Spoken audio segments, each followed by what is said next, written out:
It all started 19 years ago when my family was on vacation at the Grand Canyon.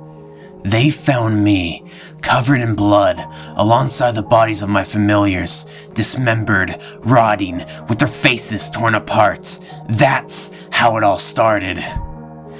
After the murder, I was taken to my uncle's house to live with him and his daughter. She was around my age and we both had a great friendship since we were basically raised together. One day, I was mowing the lawn when my uncle called me. I saw something different in him that day. His eyes were completely black and his nails were abnormally long and sharp. I was afraid of him by then. He called me with a soft, calm voice to his room, saying, "Come on, Evan, I made some lemon juice just for you." Of course I didn't go. Who would invite you to their room just to give you lemon juice?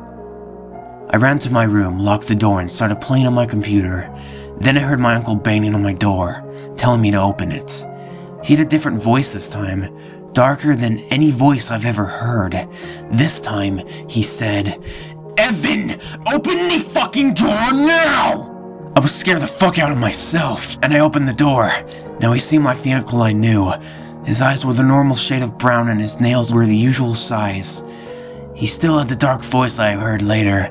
Now he told me that his cousin wanted to play with me. I went to her room with only innocent thought that we would have fun like the normal teenagers we were.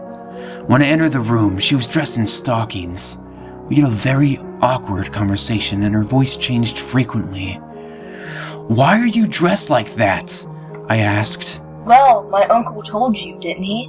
I wanted to play with you," she replied. I couldn't take my eyes off her. I always found her so beautiful, so charming. But that moment, her voice changed into a sweet, persuading voice. "You like what you see, don't you?" she asked me. "Well, we're related, so I guess this isn't right," I replied. She ended up persuading me, and I ended up having sexual intercourse with my cousin. It's not something that I'm proud of, and I'll never be. I brought this up because of what I found later. When we finished, both satisfied, I found a video camera in her room. I figured that it connected into a room my uncle told me to never open.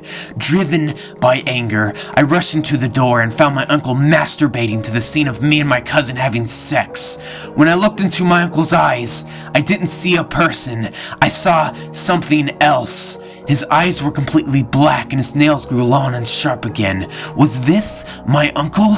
Did I have intercourse with my cousin, or was that another person? As all those things swam in my head, my uncle grabbed me with his sharp claws and told me with a dark and psychotic voice, "Now what did I tell you about never entering this room? I'll have to punish you!" By then, my arm was bleeding and I was writhing in pain. I managed to escape from his claws and ran towards the door. My cousin, if you would call her that, was waiting for me at the door. She told me with an ominous voice, "Come on, I thought we were gonna have more fun." She was completely naked, covered in scars all over her body. Her eyes were black and her nails were also abnormally large and sharpened. They were also covered in blood. I knocked her out and then ran outside. The first thing I saw when I went outside were the decapitated bodies of my uncle and his daughter, lying naked, one on top of the other, as if they were having sex. What kind of thing could do this? Why does everyone I hold dear die? It's been like this since I've had memory. I screw somebody, they die. I keep constant communication with somebody, they die. I've tried to fight whatever it is. I've managed to kill one or two of those weird things. I went to the church. They called the police saying I was crazy. The police sent me to an asylum for a year or two. I can't remember very well. I just know every night I would hear a dark, ominous voice calling me, telling me that they would kill everything I desired, that I would never be free of this curse. You will die alone with no one to stand by your side and support you, they said. Every night the same thing, over and over again. I decided to end it. I went to the place where it all started, the Grand Canyon. It was about 3 a.m. and everybody there was either drunk or asleep. I decided to end it all, to end my suffering. I closed my eyes in an adrenaline rush with no thoughts in my head. I jumped. I ended it all. I put an end to my curse. I woke up. I was in a hospital with my body completely wrapped in a cast. How could I survive that fall? The rest of my family was there, supporting me. It was around 3 a.m. and the lights were completely out. Then I heard my grandmother's voice. She asked me if I was okay and that it was a miracle that I survived that fall. I told her I needed some water and that it was too dark. She humbly turned the light on and there they were. My entire family. They had eyes as black as night and unnaturally huge and sharp claws. They had a dark and ominous voice as if they weren't from this world. By then, I realized they wanted me to die slowly and painfully.